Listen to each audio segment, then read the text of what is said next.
Nancy Wilson, guitarist and vocalist for the rock group Heart, turned 70 years old this March. How time flies. Nancy, along with her older sister Ann, have kept their group going for over 50 years now. They've had their share of controversy, of course. A lot can happen in 50 years, and we're going to go over some of Nancy and the group's lives and career, the good and the bad. So let's get right to it. Nancy Wilson was born March 16, 1954, in San Francisco, California. She was raised in Southern California and Taiwan before the family's U.S. Marine Corps father retired to the Seattle suburb of Bellevue, Washington, where they relocated when she was 6 years old. Her older sister Ann and her both showed interest in music at an early age. They started out by putting together family bands, with friends soon joining in. On August 25, 1966, Nancy, her sister Ann, and two of their friends saw the Beatles perform at the Seattle Center Coliseum.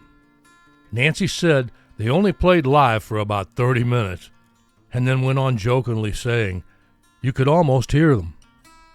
Now, even prior to seeing this performance, they already had a band together. But Nancy says they took binoculars to this show and weren't there to scream. "We were really trying to see and hear them. We didn't want to marry them. We wanted to be them." Looking back now, in a way, we sort of got to do that. Her and her sister have always celebrated the anniversary of that concert and still do to this day.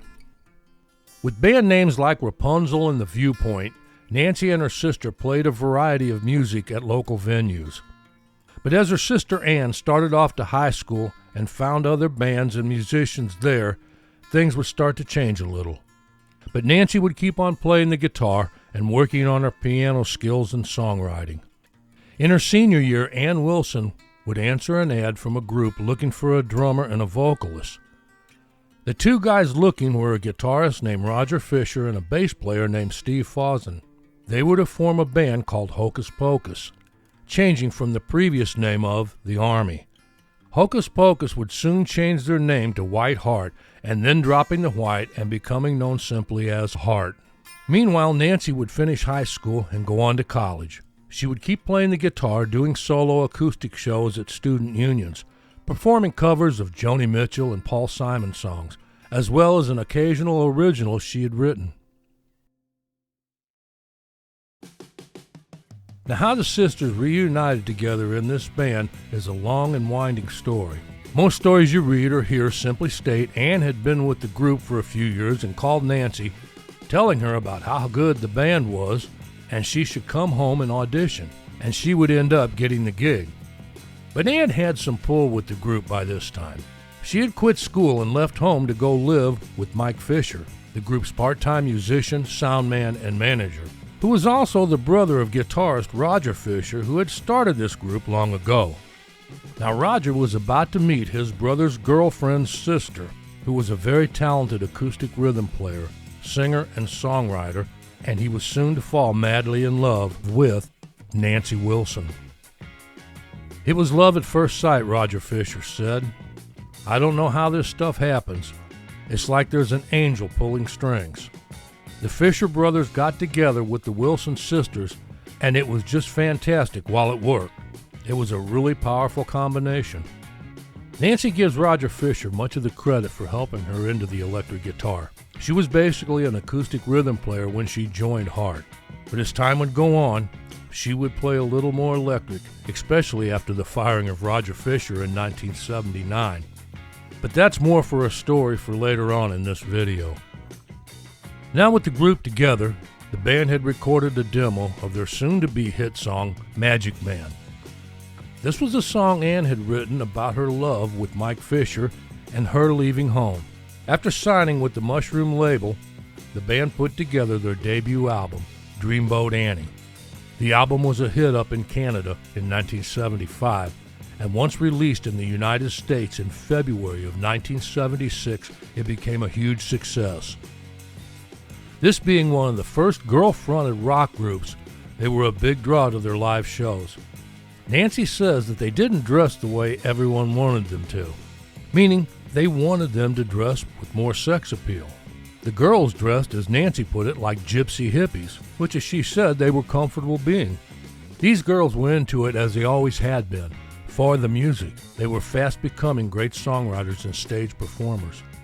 Dreamboat Annie would go on to become a platinum album, as would their next 3 albums. But as the 70s came to a close, so did Nancy's relationship with guitarist Roger Fisher. The breakup caused tension in the band, and to add fuel to the fire, Nancy turned her love and attention to the band's drummer, Michael DeRosier. And while this was all going on, Ann was fanning the fire with her breakup of Mike Fisher, and the band's drama was at DEFCON 1. At one point, Roger Fisher totally lost it on stage, trashing his guitar in a fit of rage.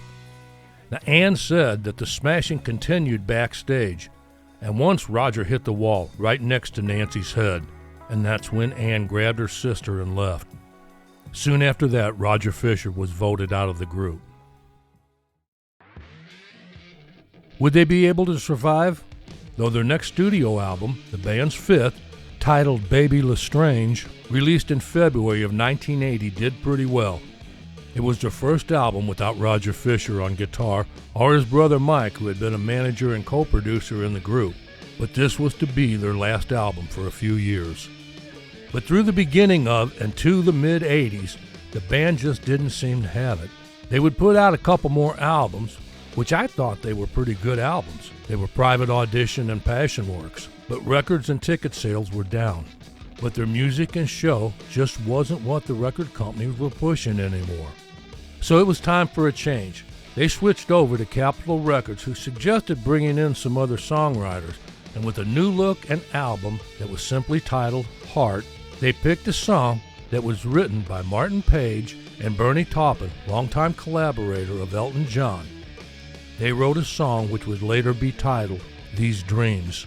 This is a song Nancy would sing the lead vocals on. When she went in to do the final vocal track, she had a bit of a cold and a scratchy throat. The producers would end up saying she should always record with a cold. The vocal performance on this song was fantastic. The song had been offered to Stevie Nicks, who expressed no interest in recording it.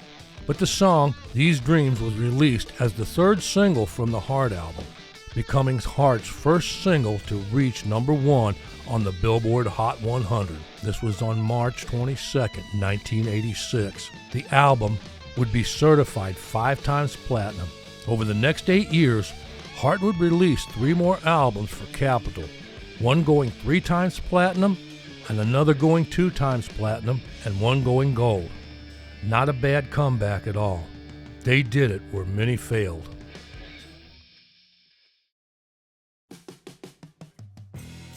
In 2002, after some time off, Nancy and Ann would put a brand new Heart back together and start touring again. They'd released a few more albums through the years. They would be elected to the Rock and Roll Hall of Fame in 2013 and get up with the original band and play Crazy on You. Roger Fisher has said it was tense, but they seemed to get through it well. Then on August 27, 2016, Ann's husband, Dean Wetter, was arrested and pleaded guilty to assaulting Nancy's 16-year-old twin sons after the boys had left the door to his RV open. The incident took place during a Heart performance in Auburn, Washington, the night before. The band went on and played the remaining 2016 tour dates that were already booked.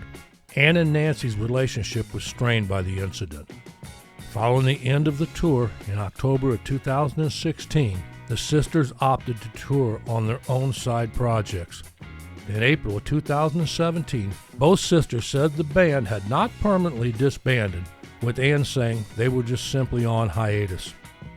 In 2022, Nancy announced her own version of Heart. She has been touring under that name, playing Heart songs for the most part. She also was reported to have sold off a share of her master artist royalties to Round Hill Music for an undisclosed amount. And then in October, she opened up a storefront on Reverb.com and sold off a number of her electric guitars from her personal collection, including the late 60s SG she used live on tour with Heart for the hit Barracuda. In 2023, Hart played their first show in 5 years on New Year's Eve in Seattle, with Ann Wilson's band Trip Sitter as backup musicians. Then in January, they announced their 2024 Royal Flush Tour. They'll be playing several dates with the band Cheap Trick. Their accomplishments read: created 15 studio albums, put out 9 live albums, 9 compilation albums, 64 singles, and 35 music videos. Hart has sold over 35 million records worldwide, had 20 top 40 singles and 7 top 10 albums, and earned 4 Grammy nominations. Even after 50 years, Nancy, her sister Ann still sound great. In the beginning, Nancy said, "It's always been about the music, and it still is today." Thank you for watching.